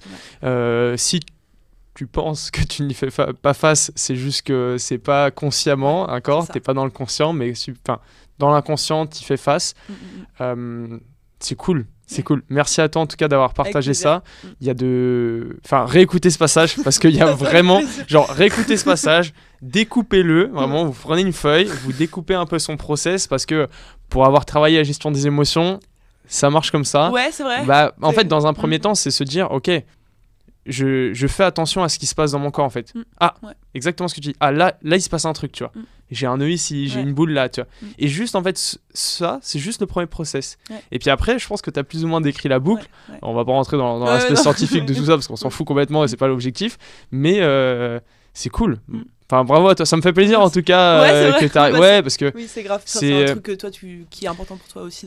Et puis c'est quelque chose aussi qui va faire que derrière tu vas pouvoir réussir à le transmettre, toi en tant que leaduse, parce que aujourd'hui, pour moi, t'es une vraie leaduse. C'est vraiment le trait de caractère, je pense, qui t'incarne le plus, ce côté leadership qui a été développé sur toute l'année, qui va l'être encore plus, je pense, sur 2024. T'as eu cette conférence avec le TEDx. T'as cette entreprise, parce que c'est une vraie entreprise, c'est plus un programme d'accompagnement ou autre, c'est une vraie boîte que tu proposes. Et puis au-delà d'un programme d'accompagnement, je pense que t'as une vraie équipe qui tourne, on n'est plus sur une formation, toutes tes clientes ont accès à des coachs personnalisés, à des suivis individualisés, des suivis réguliers, etc. Donc on est sur une vraie entreprise, donc ce côté-là va juste renforcer tes qualités de leaduse, quoi. Ouais, je pense aussi. En vrai, tu peux pas devenir un bon leader, une bonne leaduse si tu te laisses submerger par tout ce qui se passe autour de toi. C'est hyper important, même dans ta vie perso. En fait, on parle de leadership, mais même dans ta vie personnelle. Tu peux être leader de ta vie perso. C'est ça. Oui, voilà, exactement. Tu peux pas être heureux, épanoui la majeure partie du temps si le moindre truc à l'extérieur te bouleverse complètement et te fait... te chamboule complètement, bien sûr, tout à fait. Tu peux pas être stable, et je me suis toujours considérée comme émotionnellement pas stable, tu vois, mais vraiment, et là je me dis enfin là de plus en plus je sens que c'est solide, tu vois, il y a de moins en moins de choses qui peuvent m'impacter et vraiment me faire vriller, tu vois. Parce que avant, le moindre truc me faisait complètement péter les plombs. Tu vois, une petite contrariété, un truc qui se passe pas comme je veux, un truc qui est pas sous mon contrôle et qui arrive et que j'avais pas prévu, ça partait loin des fois. Et je me dis, on m'a toujours dit, ce que ma famille me disait le plus, ma famille, mais surtout mes potes de l'époque, qui sont plus mes potes, me disaient, tu pourras pas lancer un business en étant t'es trop émotive, en gros t'es trop sensible pour lancer un business. Tu pourras pas subir la pression, tu pourras pas subir les clients, t'arriveras pas, tu vois. Du coup j'étais en mode si, j'ai juste appris, mais ça a pas été facile, mais j'ai appris, quoi. Ouais, encore une fois, c'est avec le temps aussi que t'apprends, c'est pendant le process. C'est ça. Et ça prouve bien que on parle souvent de ce qui est inné, ce qui est acquis. Moi, je pense qu'il y a tous les traits de caractère dont tu as besoin peuvent être appris. Tu vois, moi, c'était pas inné la gestion émotionnelle. Il y a des gens qui naissent, je pense, c'est sûr, plus calmes que d'autres, plus sensibles que d'autres, plus émotifs que d'autres. C'est dans les gènes, c'est tout ça, à fait. Dans les gènes. Mais t'es pas conditionné à rester qui tu étais quand t'es venu sur Terre, et tu peux apprendre des qualités que t'as envie de développer mais que tu n'as pas. Peut-être que t'arriveras plus difficilement qu'un autre, ça prendra plus de temps, ça arrivera moins à le faire que d'autres, mais tu peux ne pas rester dans ta situation initiale avec tes qualités, ta personnalité, tes défauts initiaux. Tu peux tout transformer, quoi. Ouais, ce que tu dis, là, tu as appris la gestion émotionnelle. Tout à l'heure, on parlait d'intelligence communicationnelle, que ce soit pour le network ou quand tu es monté sur scène, apprendre à parler, etc. C'est des choses qui s'apprennent. C'est des skills qui sont aujourd'hui, je pense, trop sous-cotés. On parle beaucoup de hard skills, de développer une compétence dans le copywriting, dans le business, dans le coaching, ceci. Il y a des skills, les soft skills, juste savoir communiquer, c'est vraiment le plus important. C'est le plus important. Et en fait, je pense que dans l'entrepreneuriat, dans ma façon d'entreprendre, les soft skills, c'est ce que j'ai le plus bossé, c'est ce que j'ai le plus travaillé, tu vois. C'est important de savoir développer un business, de savoir communiquer sur les réseaux sociaux, mais en fait, je pense que ça s'apprend plus facilement une compétence pure et dure que d'apprendre à se gérer ses émotions, avoir des belles relations, communiquer, faire preuve de leadership, entraîner les gens avec toi, te faire confiance. C'est beaucoup plus difficile et ça demande beaucoup plus de temps et d'énergie à développer ça, sauf que personne n'en parle, encore une fois. Beaucoup de gens se focusent sur les hard skills, les compétences, et oublient complètement que avoir un business qui cartonne, c'est une grande partie de soft skills que tu maîtrises à la perfection, tu vois. Ouais, je pense que dans un premier temps, il faut développer ce hard skills qui va te permettre en fait de générer tes premiers dizaines de milliers d'euros.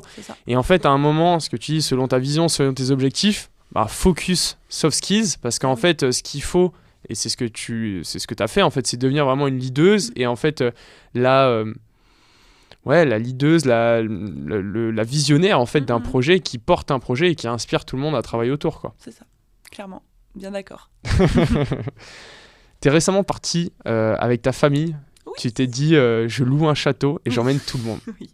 C'était dans mes objectifs depuis le mois de septembre. En fait, ça c'est aussi un hack de ouf, c'est que depuis quelques temps, donc depuis septembre après, j'associe tout le temps un objectif financier à un cadeau ou un truc que je vais pouvoir offrir à ma famille ou à mes potes. Très cool. Et en fait, c'est encore plus motivant. J'en parlais avec mes clientes la semaine dernière, je leur disais, vous avez un objectif, vous voulez faire 3 000, 5 000, 10 000 euros par mois, et réfléchissez à un truc que vous allez faire une fois que vous allez atteindre l'objectif, qui va faire plaisir à quelqu'un que vous aimez.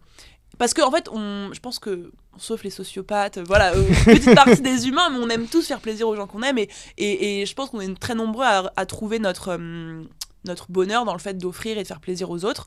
En tout cas, moi et les personnes qui me suivent sont vachement comme ça.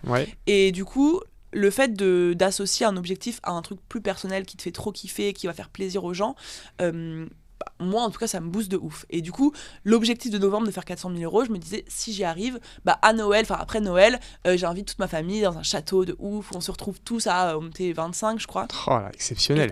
C'était incroyable. Et en fait, avant même que ça arrive, j'avais donc visualisé déjà tous les jours, je me disais comment est-ce qu'on va arriver au château, je vais leur bander les yeux, comment est-ce que je vais leur annoncer, où est-ce que ça va être, à quoi ça va ressembler. Je regardais sur Airbnb les trucs qui existaient, etc. Et du coup, je visualisais de ouf le truc, et ça me faisait kiffer. Plus que de me dire, alors oui, 400 000 euros, ça me faisait trop kiffer, bien sûr, évidemment. À un moment, et même l'accomplissement, le fait de faire un truc de ouf et tout, mais l'objectif émotionnel, qui vraiment me procurait de l'émotion, c'était ce que j'allais pouvoir offrir à ma famille.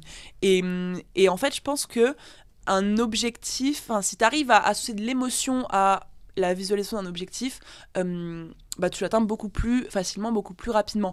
Moi, j'étais plus motivée en ayant cet objectif plus émotionnel à travailler, parce que je sais que je le fais pour eux, que j'ai envie de les voir heureux, que j'ai envie de les faire kiffer. Et c'est beaucoup plus motivant, beaucoup plus drivant pour moi que de me dire simplement je vais faire 400 000 euros de chiffre d'affaires. Même si c'est déjà hyper motivant pour moi, quoi. Tu parles de visualisation, c'est quelque chose que tu utilises, c'est quelque chose que tu as dit dans tes vidéos, que ça te permettait vraiment de vibrer beaucoup plus fort. T'as des méthodes, tu fais comment en fait, qu'est-ce qui se passe dans ta tête quand tu te dis, là par exemple si on prend novembre avec ses 400K, ou derrière t'as ton objectif d'offrir ce séjour à ta famille dans un château, il se passe quoi? C'est quoi le process? Qu'est-ce que tu utilises? Alors en fait, au début je le faisais de manière processée, donc je me disais ok, là je visualise, je me pose, pendant 5 minutes, je pense à mon objectif. Donc au début, c'était un truc que je m'imposais de faire. Pareil, j'écrivais un peu un texte qui racontait un peu mon objectif. Genre, je suis trop contente, j'ai atteint l'objectif, là, ça y est, je suis en train de réserver le château pour ma famille. Donc déjà fait. Ouais, déjà fait. Et genre, en mode, je débriefe un peu sur l'objectif que j'ai atteint et que je suis trop contente. Et ça, c'était au pif. Enfin, je sais pas si c'est bien, mais ça marche pour moi. C'est ta façon, bien sûr, c'est ça. Ouais. Et je pense que justement, on entend plein de trucs sur la visualisation et sur toutes les méthodes là. Et je pense que c'est important de tester aussi. Voilà, peut-être 100%. Les gens qui vont se dire, je suis plus inspirée quand je me dis, je vais le faire. Ou bref, peu importe. Mais en tout cas, moi, le fait d'écrire en mode, je l'ai déjà fait. Là, je me lève ce matin, je suis tellement heureuse, j'ai atteint ça. Incroyable. Te raconter l'histoire, en fait. The Perfect Day. Exactement. C'est le jour j'ai réussi, tu vois. Et ça, je le faisais tous les jours.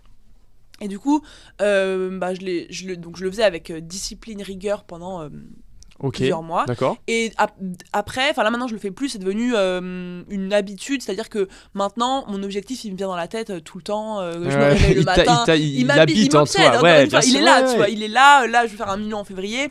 Que je le fasse pas, en tout cas tous les jours j'y pense, tu vois, tous les jours j'en parle, tous les jours je fais un contenu sur les réseaux sociaux à ce sujet, j'en parle à mon équipe, j'en parle à mes potes, je réfléchis à la stratégie et j'y pense surtout beaucoup, je me réveille le matin, je me lève en sachant que j'ai un objectif à atteindre, je sais pas, je me douche, j'y pense, je me prépare, j'y pense, j'écoute de la musique, je marche dans la rue, je me vois, ça y est, j'ai atteint l'objectif. Et en fait ma visualisation c'est en gros me sentir tous les jours comme si j'avais déjà fait l'objectif. D'accord. C'est que genre je vis, je veux faire comme celle qui a déjà fait l'objectif, penser comme elle, agir comme elle, faire ce qu'elle fait, etc. Et j'ai vachement ce truc aussi donc de visualisation, associer l'objectif à un truc émotionnel pour vraiment vibrer. Ouais. C'est pareil, tu vois, je me visualise le moment où je vais aller sur LinkedIn et je vais dire ok, j'ai réussi à faire mon objectif, le moment où je vais l'annoncer sur YouTube, la réaction que vont avoir les gens, quand je vais le dire à mes proches. Et du coup, c'est comme si je savais exactement déjà comment ça allait se passer et comme si je connaissais parfaitement ce qui se passerait quand j'allais atteindre l'objectif. Et du coup, c'est même plus une option, tu vois, dans ma tête, c'est juste genre c'est pas encore arrivé parce que on n'est pas encore en février, mais c'est déjà là, tu vois. Et ça pareil, c'est un travail mindset à faire.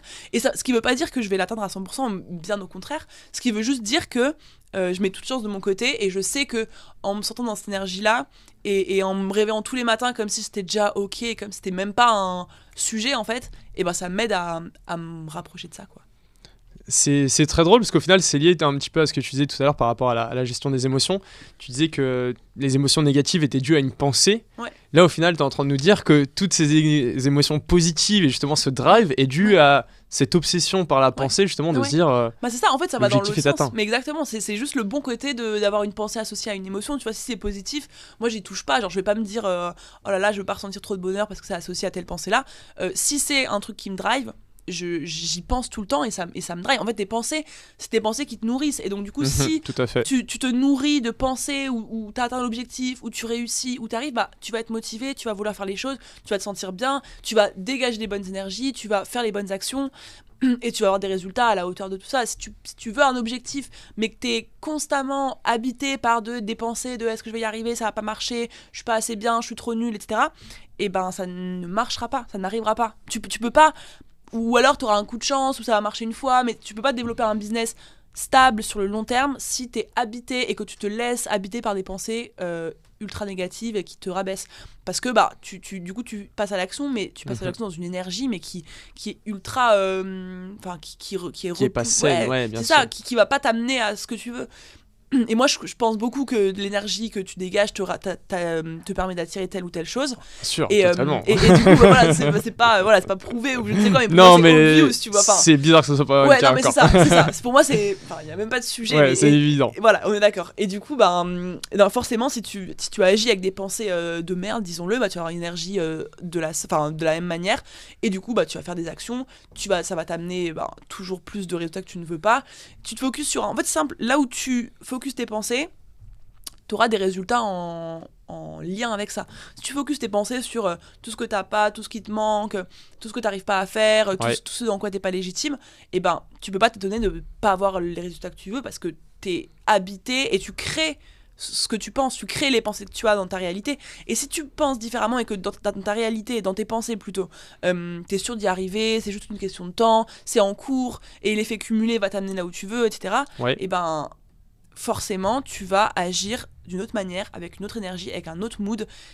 Tu vas voir plus facilement les opportunités, tu vas plus facilement te laisser guider et tu auras plus de résultats. Et même, je pense, scientifiquement, c'est mon père qui m'a expliqué. Mon père est pareil, coach mental, préparateur mental, etc. Dans Boost Ton Biz, d'ailleurs, il fait des lives avec mes clients. J'ai vu ça, ouais. Et lui, il m'expliquait, et là, il me l'a dit depuis très longtemps, c'est que tu as une zone dans ton cerveau, je sais plus exactement le nom, bref, on s'en fout, qui, en gros, va filtrer les informations que tu reçois dans la journée et amener à ta conscience uniquement les informations qui te semblent importantes. C'est-à-dire que nous, on a trop d'informations, on voit trop de choses, on entend trop de choses, il y a trop d'infos entre nous, tu vois. Et du coup, notre cerveau, il est obligé de filtrer et de rendre plein la majorité des informations inconscientes et une petite partie consciente. Et comment est-ce qu'il fait le tri ? Je le fais très bateau pour comprendre l'idée, tu vois, mais comment il fait le tri, c'est que ce à quoi tu penses le plus, ce qui est le plus dans ta tête, et ben il va avoir tendance à te l'amener, enfin à t'amener les informations qui correspondent à ça. Et donc si tout ce qui est dans ta tête c'est que du négatif et que du j'y arriverai jamais et que enfin voilà que tu penses à des choses qui t'aident pas, et ben tu peux pas attirer les bonnes informations, voir les bonnes choses, voir les opportunités, tu vas voir que les problèmes, tu vas voir que les obstacles, tu vas voir que ce que tu n'arrives pas à faire. Alors que si tu t'es focus sur ce que tu veux et que tu sais que tu vas y arriver, là tu vas beaucoup plus facilement voir les opportunités, tester des trucs, rencontrer telle personne et te rendre compte que en fait peut-être qu'il y a un business à faire là, peut-être il y a un truc à faire là, peut-être il y a un truc à tester et voilà, ce que tu penses en fait agit littéralement sur absolument tout ce que tu as dans ta vie, quoi. C'est hyper important de le savoir. Je pense que tu as bien résumé, tu es ce dont à quoi tu penses. Je vais te resservir un petit peu d'eau. Hop.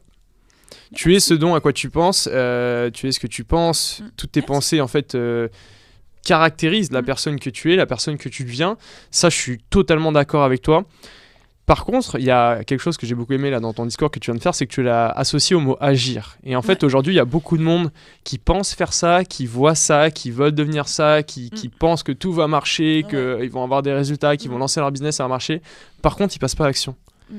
C'est mon plus grand combat, je pense que je fais des lives toutes les 2 semaines avec mes clientes dans Boost Ton Biz.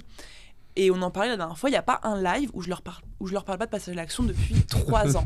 Je suis en mode, mais en fait, si seulement les gens pouvaient se rendre compte d'à quel point c'est quasiment toujours le problème de pas passer à l'action. Toujours. Alors, on parle pas d'un business, peut-être... en fait, au début de ton business, et jusqu'à 10, 20, 30 000 euros par mois... peut-être pas, mais en tout cas tes premiers résultats dépendent uniquement de à quel point tu passes à l'action. Et il n'est pas question de réfléchir, de le faire de la meilleure manière possible, d'essayer de tout optimiser alors que tu n'as encore rien fait. Il y a tellement de gens qui se posent tellement de questions, qui se disent je vais lancer ça, et puis en fait non, plutôt ça, et puis comment je vais la tourner, et non en fait je pense que c'est mieux ça, et puis finalement je me suis dit qu'il fallait que je fasse ci, je fasse ça, qui se posent un millier de questions et qui perdent tellement de temps, alors que s'ils avaient commencé par leur première idée de base, et ben ils auraient vu ce qui marche pas, ils auraient pu analyser. Et là la plupart des gens ils font des plans sur la comète de comment ça va se passer, ils en savent rien du tout, ça se passe jamais comme tu l'imagines, surtout quand tu connais pas, et en fait ils perdent un temps monstrueux, alors que si chaque entrepreneur tous les jours passait à l'action et faisait ce qu'il avait à faire, tous les entrepreneurs réussiraient. Ça tient pratiquement que à ça, pratiquement, tu vois. En tout cas, le début d'un business, je parle pas de plus tard. D'un business avancé, tout à fait. Il faut être plus stratégique, etc. Mais encore une fois, pour moi, de 0 à 10K, c'est bête et méchant. Tu passes à l'action, tu testes, tu analyses, tu optimises, tu recommences, tu réessayes. C'est purement et simplement ça.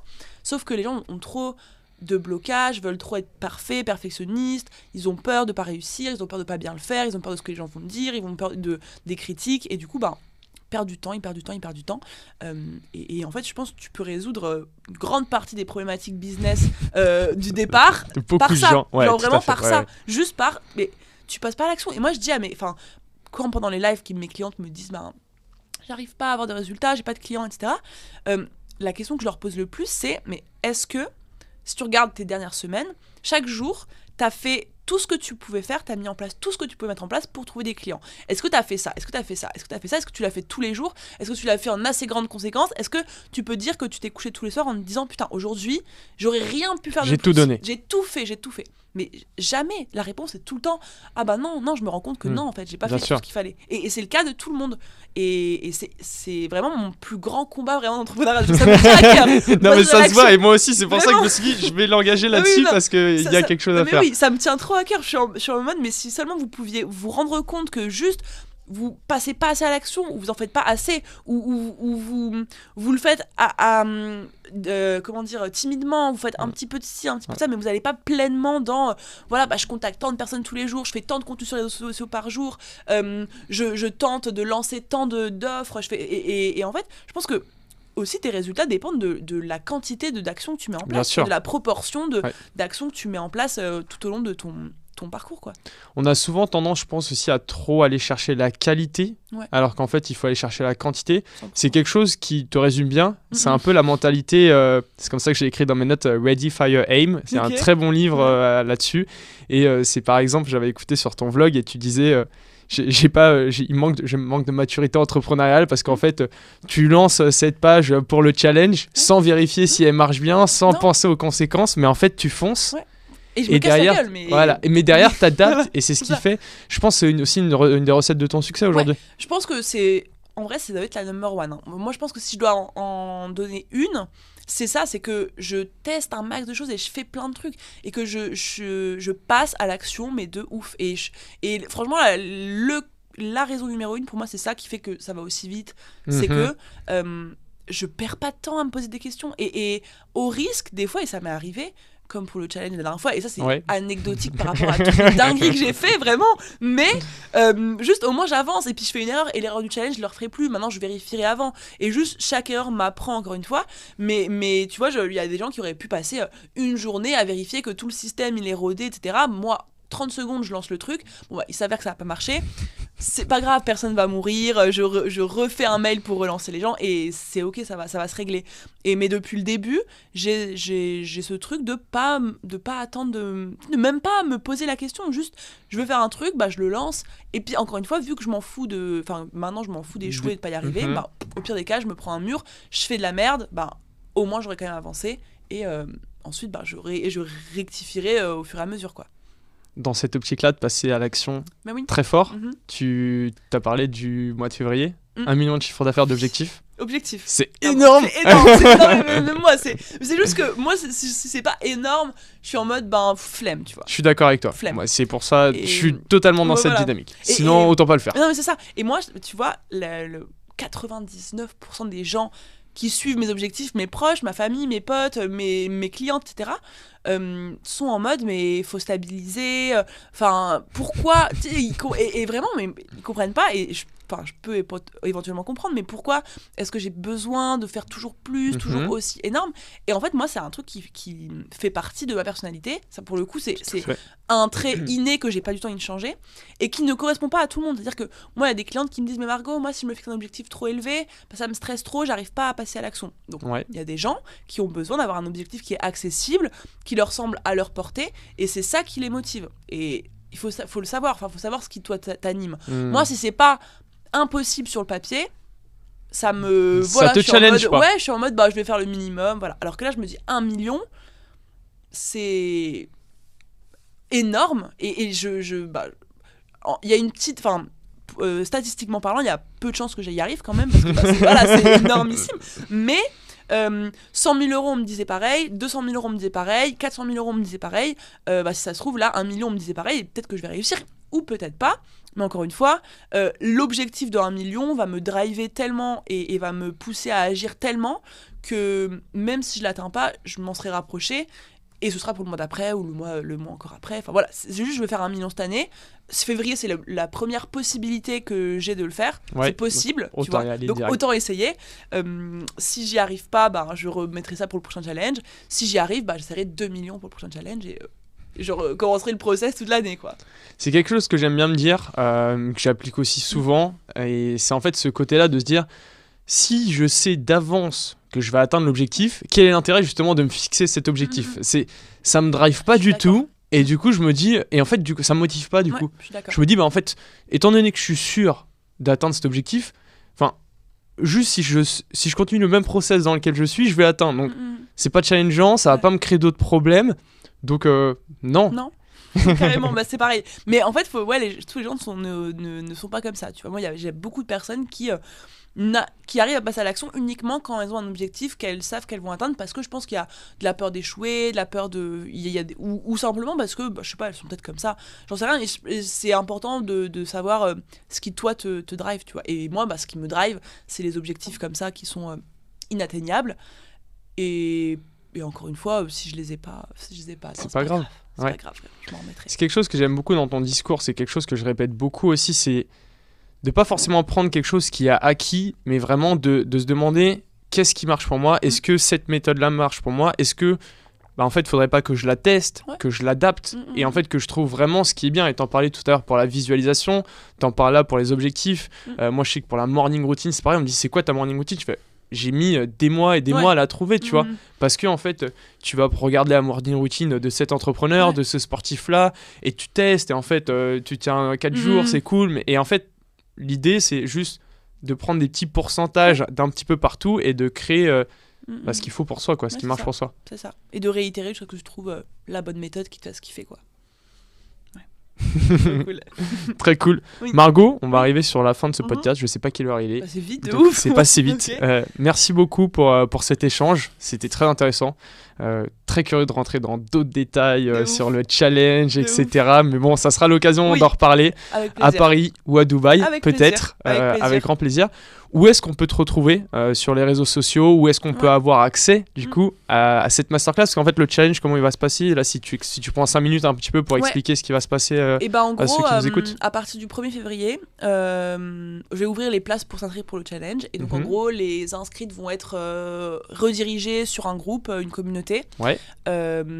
Et on va organiser, je vais pas en dire plus, mais on va organiser des jeux et un peu des concours avant le début du challenge pour vraiment faire monter un truc et créer un vrai engouement et motiver les filles et arriver au 26 février je crois au début du challenge avec 5 jours intensifs de contenu gratuit pour lancer son business et voilà, le but c'est vraiment de faire une expérience sur du plus long terme cette fois-ci pour tester, intéressant. À voir. Jusque là c'était vraiment on ouvrait les groupes 2-3 jours avant et ensuite il y avait la semaine de challenge et la partie venez dans Boost Ton Biz si vous voulez, et là on s'est dit pourquoi pas tester un truc sur 3 semaines où vraiment on s'immerge dans un truc, où on fait des lives, donc à tester. Peut-être que ce sera too much, je sais pas, à voir, mais en tout cas on va tester, on verra ce que ça donne. Cette fameuse expérience exceptionnelle dont tu parlais, du coup c'est une expérience qui est rallongée, qui est du coup accessible à tout le monde, que tu sois un homme, une femme, que tu aies un business, que tu n'aies pas de business. Exactement, tout le monde. Parce que là encore une fois j'ai ces 2 cibles maintenant, t'as pas de business,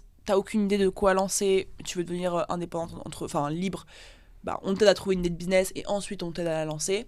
T'as une activité qui génère pas encore d'argent, qui te permet pas d'en vivre, on t'aide à développer ton business et à te lancer, quoi. Donc ça peut toucher n'importe qui. T'englobes vraiment la totalité des gens qui sont soit dans l'entrepreneuriat déjà et qui veulent accélérer, soit qui veulent débuter l'entrepreneuriat, et toi tu leur apportes justement tout ce système et toute cette structure avec ton équipe et le programme Boost Ton Biz. Exactement. Margot, Instagram, LinkedIn, YouTube très cool. YouTube, moi très cool. YouTube, au pire, sympa, Instagram, sympa. YouTube. Allez, très cool. Trop cool. Merci encore. Merci cool. À toi d'être venu, merci à toi d'avoir pris le temps. Avec plaisir.